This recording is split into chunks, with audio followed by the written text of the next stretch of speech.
જય શ્રી કૃષ્ણ મિત્ર, સ્વાગત છે તમારું મમ્મીની રસોઈમાં। આજે આપણે ફરાળી ચેલેન્જનો 15મો દિવસ છે તો ફરાળી વડા બનાવશું।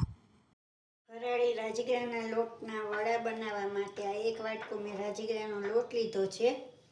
આ 3 બટેટા બાફીને રાખ્યા છે, એને 1 કલાક પહેલાં બાફી લેવાના। 1 લીલું મરચું સુધારીને રાખ્યું છે। આ મરી પાવડર છે, આ ખાંડ છે, આ મીઠું છે, આ લીંબુનો રસ છે, તલ છે, ધાણા ભાજી છે, આદુ ખમણી રાખ્યું ને આખા પાખા માંડવીના બી રાખ્યા છે। એક બાઉલ મોટું લીધું છે, એમાં આપણે બધા બટેટા આવી રીતના ખમણી લેશું।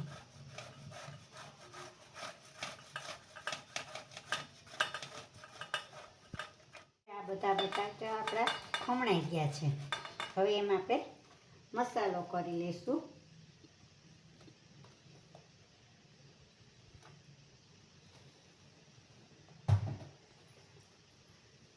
આખા પાખા સિંગદાણા વાટ્યા હતા એ નાખશું। આ આદુ ખમણેલું છે એ નાખશું। આ કાળા મરીનો પાવડર લીધો છે એ નાખશું। આ લીંબુનો રસ નાખશું।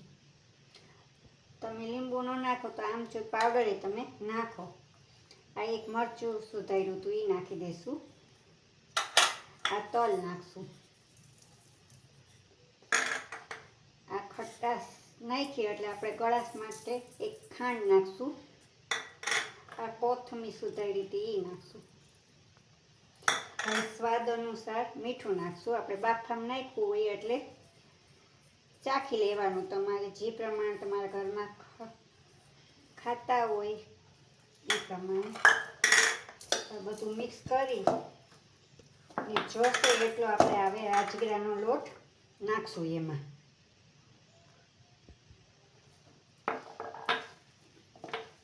તમે સાબુદાણા ને સાંબો ને ખાઈને થાકી ગયા હોય તો આ બહુ સરસ ટેસ્ટમાં થશે રાજગરાના લોટના વડા।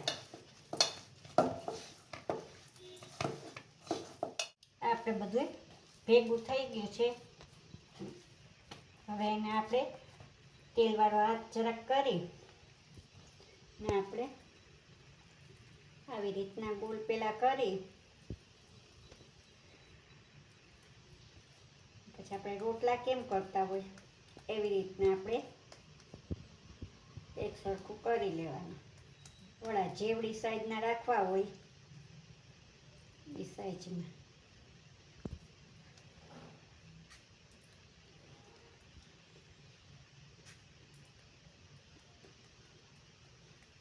આપણે આ 2 બાજુ તલ લગાડી લેવાના।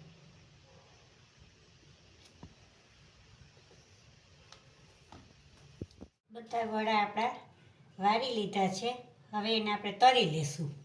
હવે આપણે આ 1 કઢાઈ લીધી છે, એમાં તેલ નાખ્યું છે। હવે ગેસ ચાલુ કરશું। હવે તેલ જાણે બી ડોળા નીકળે ત્યાં લગી આપણે થવા દઈશું। હવે આપણું તેલ થઈ ગયું છે।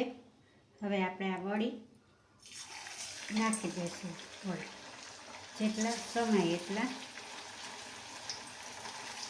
3 નાખ્યા છે અને 2-5 મિનિટ રહીને જ પલટાવવાના, બાકી છૂટા પડી છે।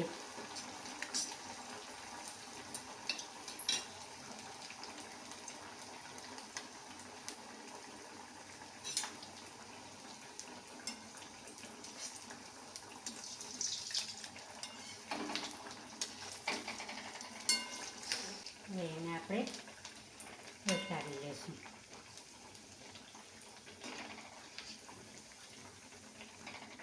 દહીં સાથે ચા સાથે ખાઈએ ને બહુ સરસ લાગે। ફરાળમાં આપણે 1 ની 1 વસ્તુ ખાઈ ને કંટાળી ગયા હોય કે સૂકી ભાજી ને સાબુદાણા ને આપણે આ નવો નાસ્તોય થઈ જાય ને આ કરીને તમે 2-3 દિવસ રાખો તોય ચાલે। આવા આપણે બ્રાઉન કલર જેવા કરવાના છે। તમે જોશો જો ફૂલીને સરસ થઈ ગયા છે।